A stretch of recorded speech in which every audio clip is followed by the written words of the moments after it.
Olá, seja bem-vinda, seja bem-vindo a mais um vídeo aqui no canal. Eu sou Armando Vernalha Júnior, fotógrafo, cinegrafista, professor, youtuber, músico, tomador de café, testador de câmera e clicador de fotografia de longa exposição. Percebi que esse era um tema que eu não tinha trazido ainda aqui para o canal, embora o vídeo mais visto aqui do canal é um vídeo muito antigo, eu nem lembro em que ano eu publiquei esse vídeo, que é um vídeo sobre fotografia noturna. Tem, sei lá quantas milhares de visualizações, e esse vídeo de fotografia noturna acaba trazendo longa exposição, porque a fotografia naturalmente, quando a gente faz à noite, a pouca quantidade de luz já nos permite, sem uso de filtros, sem uso de qualquer coisa, fazer fotografia de longa exposição. E então, de alguma maneira, já trouxe esse tema um pouquinho aqui para o canal. E eu faço muita longa exposição, já dei muito curso de longa exposição. Um dia voltarei a dar cursos nesse assunto, né? O dia que a gente puder aí circular mais tranquilamente para fotografar. Por enquanto, vamos falar um pouquinho disto aqui no canal. Esse vídeo é um episódio daquela série que eu anunciei na semana passada, o Minha História com. Então, da semana passada foi o Minha História com a fotografia em preto e branco, e este será o Minha História com a fotografia de longa exposição.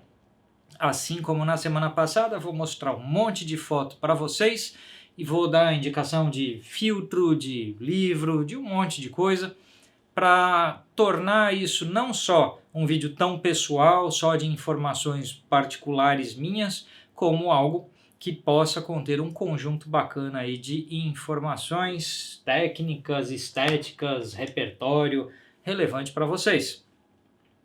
Vamos lá, a minha história, esse vídeo está em colorido, o vídeo da semana passada em preto e branco, e a gente está gravando com a RF24105 f4L ES USM, uma lente alto foco, uma lente moderna, porque a minha história com a fotografia em preto e branco, eu gravei em preto e branco, com uma lente manual, porque o começo da minha fotografia foi com lentes manuais, de focalização manual, e eu quis fazer essas relações. A minha fotografia de longa exposição, ela vai nascer alguns anos depois da fotografia em preto e branco. Assim, já tinha equipamento com alto foco na minha mão, já tinha algumas modernidades, por isso esse vídeo já vai com a estética mais usual aqui para o canal. Eu vinha experimentando com a fotografia de longa exposição noturna dentro dos limites da câmera, porque quando a gente está à noite, numa grande avenida qualquer movimentado, se a gente chegar com o nosso diafragma lá para 16, 22 e chegar com o ISO em 100, a gente vai ter naturalmente um tempo de exposição que vai girar entre 10 e 30 segundos. E as câmeras fotográficas digitais e também as câmeras de filme, mas já eletrônicas, não as totalmente manuais ou totalmente analógicas, já tinham a possibilidade de levar o tempo de exposição até 30 segundos, mesmo quando a câmera não tem aquele modo B, o bulb, que é para exposições extra longas, né, acima dos 30 segundos. Mas quando a câmera não tem esse recurso, ou quando você por qualquer razão não quer usar o recurso do B, do bulb, o tempo de exposição pode ser regulado até 30 segundos, seja em prioridade de tempo, por exemplo, ou seja em modo manual. Com isso, a fotografia noturna naturalmente apela para uma longa exposição, desde que você tenha um tripé, que é o acessório essencial para todo mundo que vai fazer longas exposições. Eu tenho um vídeo aqui no canal que é os 5 dicas para você escolher um bom tripé. Dá uma chegada nesse vídeo, porque muito do que a gente possa precisar em fotografia de longa exposição já está explicado ali sobre solidez de tripé, peso, carga que o tripé aguenta e assim por diante. Então dá uma chegada lá. Que mais? Vamos começar essa minha história com fotografia em preto e branco. Diferentemente do vídeo passado, em que eu fui interrompendo para mostrar as fotos e colocando músicas, nesse eu vou falar em cima das fotos porque tem coisas que eu quero explicar para vocês. Eu já estou com algumas fotos abertas aqui e aí eu vou explicando alguns aspectos que vai ficar mais fácil. Eu vou pondo as fotos na tela. Essa foto que está aqui no monitor e a gente vai jogar ela para a tela agora é uma foto de 2004, do ano de 2004, feita ali em Florianópolis, na Ponte Hercílio Luz, em Floripa. Eu tinha ido para Floripa para dar aula, para aplicar um workshop, que se eu não me engano foi um workshop de fotometria, que incluía fotografias noturnas. E dentro desse workshop a gente fechou no último dia do workshop fotografando ali a Ponte Hercílio Luz, e ali nasceu essa foto. Essa foto foi feita em filme, é um Fuji Provia 100F.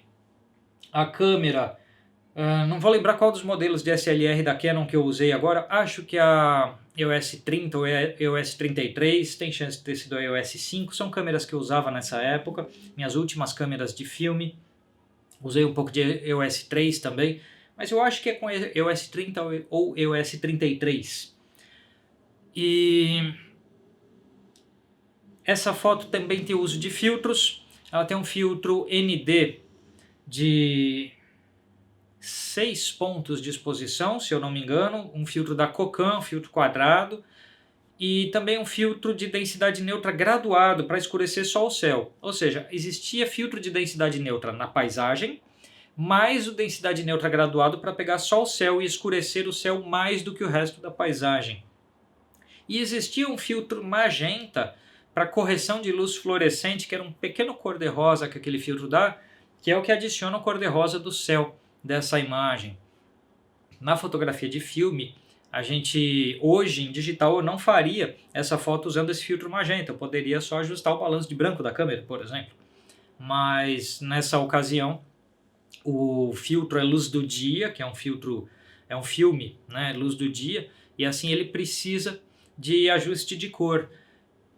Não queria, na verdade, um ajuste de cor para a luz fluorescente, o que eu queria era dar um tom de rosa mesmo para o céu, para as partes claras do céu, que é o que aconteceu com essa fotografia. São ao todo 10 minutos de exposição, eu fiz cliques com 5, 7, 10 e 12 minutos.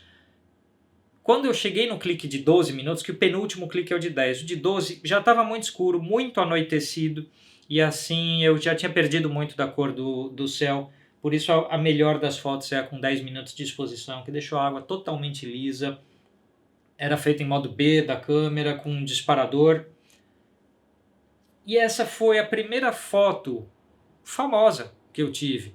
Essa foto foi comprada por sei lá quantos clientes, já foi parar em parede de hotel em Florianópolis, foi parar em agências de turismo de lá, compraram. Então essa foto foi muito bem vendida, estampou página dupla de matéria, de turismo e de matéria de fotografia.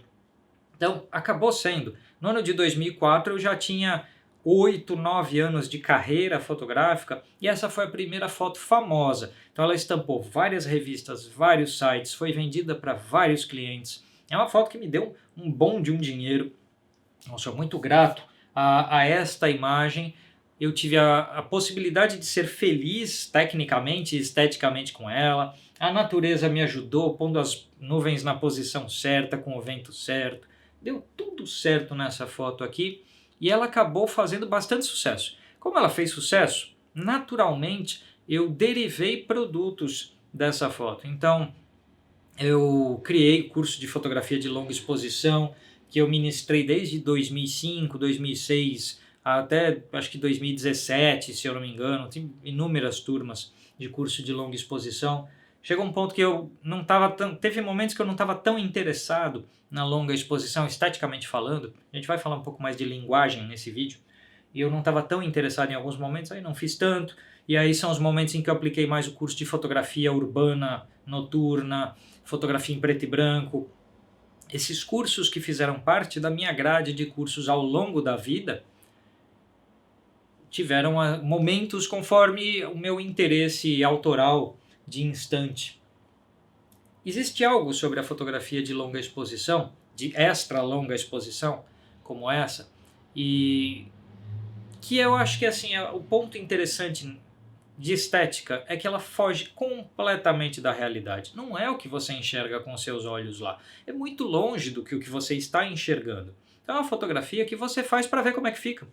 Porque por mais que você fale, a água vai passar ali, a nuvem vai não sei o que, o vento está em tal direção, você supõe que as coisas vão acontecer, você supõe que o seu equipamento vai reagir e ter as densidades de cores, imagens, tudo que você precisa, que o seu filtro vai ou não vai distorcer as cores de uma determinada maneira, mas você não tem controle de todos os fatores.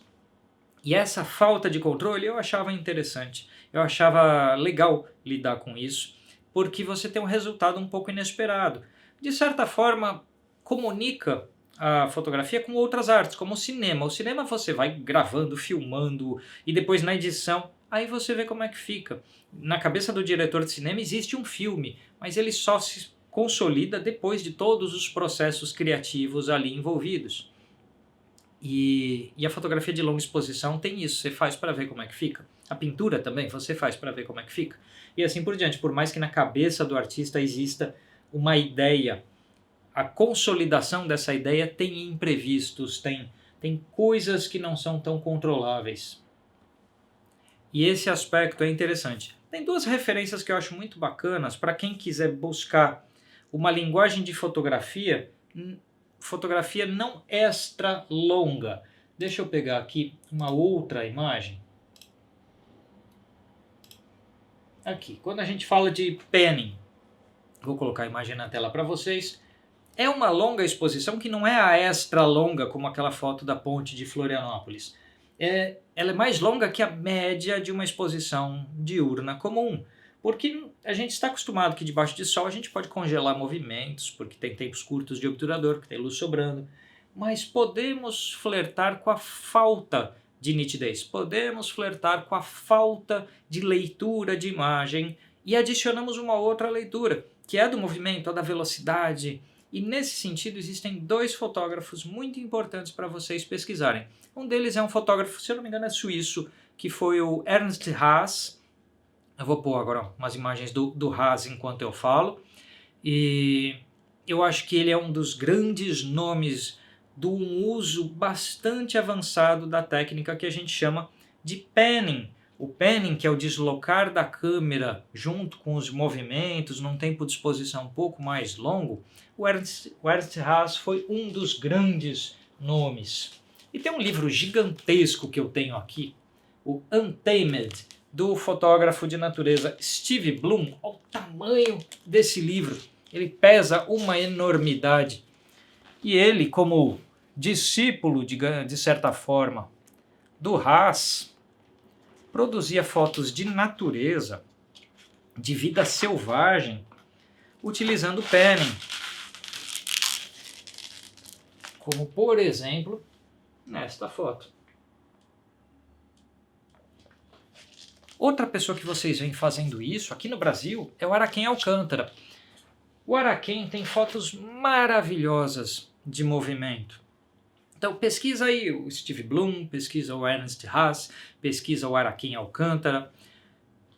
São referências de um uso não tão realista das regulagens fotográficas, não tão de captura do instante. E esse ponto eu acho que é importante, porque eles entram na criatividade, no uso artístico da regulagem de câmera, no uso autoral criativo das regulagens para obter outras sensações. E é o que a gente consegue com a técnica de panning, que é uma técnica de longa exposição, só não é de extra longa exposição. Voltando um pouquinho no tempo, esta foto aqui, ela é de 2006, já em digital. Eu estava aqui com uma iOS 10D, essa foto tem 30 segundos de exposição. Eu falo que na noturna a gente chega tranquilamente nesses 30 segundos. E eu dei uma sorte, eu estava em cima de um prédio com alguns outros colegas fotógrafos. A gente tinha conseguido uma autorização para clicar ali do alto de um prédio. E de repente passou um helicóptero da polícia com aquele holofote deles aceso e fez essa linha. E num dado ponto ele apagou o holofote dele. Então eu tenho uma foto que é um pouco resultado de sorte. Porque se o helicóptero não passasse, ou se não passasse com o holofote aceso, se ele só passasse sem aquilo aceso, ia só ter as luzinhas piscando da aeronave. Mas como ele passou com aquilo aceso, ele criou um desenho. Ele fez um light painting na minha foto. Eu não tinha nenhum controle sobre isso. Eu tenho essa foto sem isso. E eu não mostro para ninguém, porque ela não tem graça nenhuma. A foto com a graça é essa. E esse aspecto que às vezes deriva da sorte, do imprevisto, é uma das coisas que eu mais gosto na fotografia de longa exposição. Ela cria a possibilidade do inusitado acontecer. Ela cria a possibilidade do inesperado, ruim e bom acontecer. Às vezes pode acontecer uma porcaria na sua foto e não ter resultado, ficar feio, algo se move e estraga a imagem.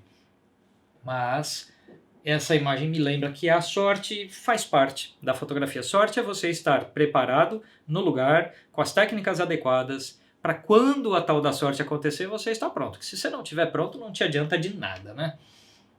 Vamos ver umas outras fotos aqui. Essa é uma das minhas fotos mais vendidas de banco de imagens, agora neste período que estamos vivendo, de restrições, de circulação. De alguma forma, essa foto vendeu bem em bancos de imagem, porque ela talvez mostre um pouco de um vazio, mas quando se olha com atenção para ela, é uma longa exposição diurna que eu cliquei durante um curso de fotografia de longa exposição no centro de São Paulo. Eu estava dando aula, enquanto os alunos faziam a prática deles, eu fiz um clique, e que você sabe que é uma longa exposição basicamente pelo farol de trânsito, né? Tanto o verde quanto o vermelho abertos mostram para você, e o amarelo também, mostram para você que foi uma exposição bem longa durante o dia. As pessoas estão borradas, o movimento borrado, e isso é um outro aspecto interessante porque tira a identificação, você não personaliza mais a foto. Eu não quero, de repente, a pessoa que está passando ali tão identificável, porque a foto não é sobre cada pessoa que está passando ali, mas sobre o movimento, sobre a velocidade das coisas. A longa exposição é sobre isso. E assim, essa imagem tem as pessoas borradas, tem os faróis abertos, e essa foto vendeu bastante bem recentemente em bancos de imagem. E é uma foto que eu gosto bastante de ter feito. E aí a gente entra um pouco na questão dos filtros. Antes de falar de outras... Eu vou fazer outros vídeos aqui no canal só sobre o aspecto técnico da fotografia de longa exposição, que é para adicionar esse tema aqui que a gente não tem no canal. Então não vou detalhar tudo hoje, mas tem algo sobre filtros que vale dizer. Porque na fotografia noturna a gente não precisa de filtros para ampliar o tempo de exposição. Na fotografia diurna a gente precisa, porque mesmo que você chegue no menor ISO da sua câmera, seja ele 50 ou 32, tem câmeras que tem o nível mais baixo ali em 32, é o caso da Nikon D810. Mesmo que você chegue nisso, e no seu diafragma mais fechado, 16, 22, ainda assim, você não consegue uma exposição longa a esse ponto aqui, de você pegar várias fases de um farol de trânsito, por exemplo. Então a gente está falando de conseguir 30 segundos numa exposição diurna. E aí entram os filtros.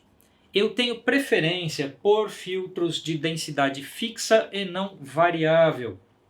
Então o filtro de densidade fixa não é aquele filtro que resolve todos os problemas, né? Ele resolve um por vez. Ele é o óculos escuro da sua lente. Então, se a gente colocar aqui, sumiu tudo de tão escuro que esse aqui é.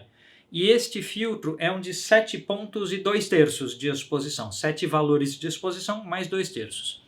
Se você tem dificuldade com esses conceitos como ponto de exposição, valor de exposição, quanto de mais luz entra na sua câmera quando se abre um diafragma lá de 5.6 para 4, quanto fecha de luz quando você usa um filtro como um ND200, quanto menos luz é isso?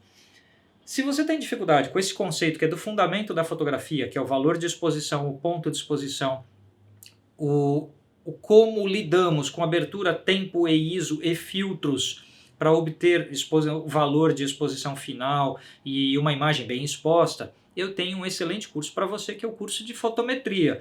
O curso de fotometria explica isso em detalhes, desde a fundamentação teórica até a aplicação prática. Então tem tudo lá no curso de fotometria, o link está na descrição desse vídeo. Eu acho que é um curso muito bom caso você ainda tenha alguma dificuldade nesses assuntos. Se não tem, já dominou esse assunto, já entendeu tudo de fotometria, sabe como o fotômetro dentro da sua câmera funciona em modo AV, modo TV, modo P, em manual, pontual, matricial. Se você entende isso aí tudo, bacana. O curso explica todas essas coisas. Se te falta um pouquinho disso que eu acabei de falar, adquira o curso de fotometria. Mas vamos falar um pouquinho de filtros. Eu gosto de filtros sólidos e não variáveis. Filtro variável a gente já teve aqui no canal o review de um filtro da KNF bastante bom, que é de ND2 até 32. Eu vou falar dessa numeração daqui a pouco nesse vídeo. Mas a gente tá com quanto? Já tem 20 minutos de vídeo. Os vídeos dessa série Minha História Com são cheios de informação e acabam um pouco longos. Vou tentar encurtar na edição. Mas, então o filtro variável, ele naturalmente tem uma qualidade de imagem inferior ao filtro sólido, porque você só tem uma placa de vidro com o melhor tratamento possível. O variável são duas, e são dois polarizadores um contra o outro, criando o efeito de redução de luz. Então, o polarizador, além de tudo, vai atuar polarizando a imagem, o que pode não ser um efeito desejado no filtro variável, criando alterações de cor, criando manchas na imagem, por melhor que seja o filtro. Por isso eu prefiro os filtros sólidos. E eu prefiro o filtro redondo de rosquear na lente, ao invés do filtro quadrado de sistemas de filtros. Eu tenho aqui, já usei, eu tenho da KNF, tenho da Kokan, já usei Lee, Tiffen, vários. E eu prefiro isso. Por que eu prefiro isso? Eu pego do diâmetro da minha lente e rosqueio, e o tamanho do conjunto é muito compacto. Então, para poder andar para lá e para cá com uma câmera que não vai chamar muita atenção, que você está botando um monte de filtro em cima dela, um monte de coisa, o equipamento vai ficando grande, vai ficando pesado, vai chamando atenção no meio da rua. Eu prefiro esse tipo de filtro, mesmo na natureza, mesmo quando não tenho problema de chamar atenção no meio da rua, eu prefiro isso. Porque eu vou andar 10 km numa trilha ou mais carregando equipamento, quanto menos peso eu carregar, melhor. Por isso eu prefiro estes. Vai ter gente que faz longa exposição que diz exatamente o contrário, que não se importa em carregar o equipamento, o peso e tal, e gosta da versatilidade dos filtros quadrados. Bacana, tranquilo. A gente tem argumento bom para as duas coisas. Deixa eu mostrar uma outra foto. Aí de dia de chuva e nublado ajuda, porque a gente já perde um pouco da luminosidade, adiciona um pouco de filtro e você consegue a longa exposição. E isso que tem nessa foto eu gosto muito de fotografia urbana, de conseguir, que é quando as pessoas vão sumindo, mas uma parte delas sobra. Então você vê que tem seres humanos, eles deixam manchas na imagem, eles deixaram aí tênis, né?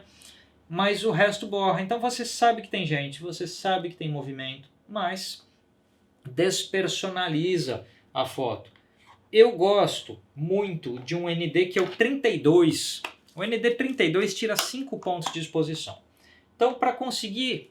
Deixa eu voltar aqui no vídeo. Ó, você ainda me vê com o ND32. Tá?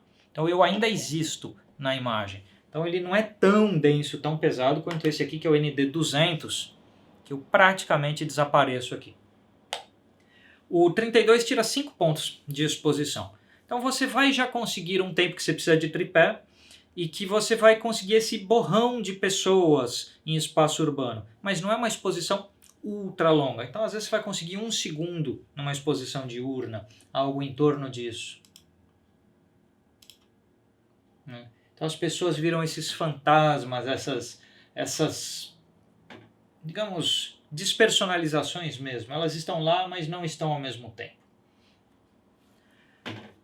Sobre filtros. Como é que você sabe? Você tem que ter o conhecimento de fotometria, tá? Mas ND, 2, 4, 8, 16, 32, assim por diante, cada um deles você vai fechando um ponto de exposição pelo filtro. Então o filtro rouba um EV, um valor de exposição de luz. Então o ND2 tira um pontinho de luz. Está debaixo de sol, você teria diafragma 16, 1 sobre 100 de segundo no ISO 100. Aí você não tem mais 1 sobre 100 de segundo, você tem 1 sobre 50 de segundo, um ponto só. Ou se abrir o diafragma para 11, um ponto só. ND2, né? Então vamos indo na conta. O ND2, 1 ponto, o ND4, 2 pontos de exposição, o ND8 tira 3 pontos de exposição, 16, 4 pontos, o 32 chega em 5 pontos. Aí você vai 32, 64, 6 pontos, 128, 7 pontos. O 200, que é isso que eu mostrei para vocês, é 7 pontos e 2/3. Esse é o último dos filtros ND que eu gosto de usar, porque a maioria dos filtros acima disso em densidade traz desvios de cor, traz uma tendência para magenta ou para marrom, para qualquer cor, traz desvios de cor. Então o último dos filtros ND, de tudo que eu testei, de todas as marcas que eu já usei, o último dos NDs que não traz desvios de cor para mim foi esse Roya Pro ND200 de 7,2 terços. Ele já consegue uma exposição consistentemente longa durante o dia, principalmente se não for debaixo de um sol pleno. Então você está num fim de tarde ou num começo de manhã, que a luz é mais amena, você já consegue vários segundos de exposição com esse filtro. A gente vai detalhar isso num outro vídeo, que é um vídeo só de técnica de longa exposição. Coloca aí nos comentários. Poxa, eu quero um tutorial de longa exposição, diurna, noturna, tudo mais, que aí eu trago esses conteúdos aqui para o canal. Tem gente que não gosta muito da longa exposição num aspecto urbana, como eu gosto de fazer, como essa foto que vocês estão vendo, porque o movimento de carros, ônibus, ela pode interferir na paisagem, risca a paisagem. Eu gosto exatamente disso. Eu gosto dessas interferências, eu gosto daquilo que não é o que o meu olho viu. Um ônibus passa e ele risca a sua foto, ele cria esse aspecto imprevisível que eu gosto bastante. Essa aqui foi feita totalmente na influência do Ernst Haas, do Steve Bloom, do Araquém Alcântara, esse movimento meio exagerado. E essa é atualmente minha foto mais vendida em bancos de imagem. De alguma forma, o jeito como ela retrata movimento, velocidade e tal, agrada, e várias pessoas várias agências de publicidade, editoras, o que quer que seja, acabaram adquirindo. E essa é minha foto atualmente mais vendida em bancos de imagem. Tem 2 canais aqui no YouTube que eu queria recomendar para vocês. Um deles é o canal aqui do brasileiro Ale Rodrigues. O Ale Rodrigues fala muito de longa exposição, ele tem uma relação muito bacana com a longa exposição, é uma relação autoral, de filosofia de vida que entra na longa exposição. Então frequentem, sigam, acompanhem o canal do Ale Rodrigues, porque ele tem muito material. Segue o Instagram dele e... enfim, segue, tem muito material lá, tem tutorial, tem tudo. Lógico que eu não estou querendo aqui de repente fazer um tutorial e competir com o canal do Ale, não é essa a ideia, mas sempre é bom ter visões variadas de um mesmo tema. Vejam, por exemplo, que o Ale usa muito filtro quadrado e eu prefiro filtro redondo. Então cada um tem, pelas variadas razões, uma abordagem técnica, que não necessariamente uma é melhor que a outra, são só abordagens diferentes da técnica. E aí, para você construir a sua abordagem, o seu estilo, você frequenta vários canais, consome vários autores e isso vai ser bom para você. O outro canal que eu quero indicar é o do Attilio Ruffo, um fotógrafo italiano, mas o canal dele está todo em inglês. E ele tem fotos maravilhosas de longa exposição, vídeos muito bons, muito bonitos. É gostoso de ver um vídeo do Attilio Ruffo, ele tem imagens muito inspiradoras. Eu gosto demais de consumir o conteúdo do canal dele. Mesmo que eu já saiba das técnicas que ele está ali tratando, eu gosto de assistir, é legal de ver.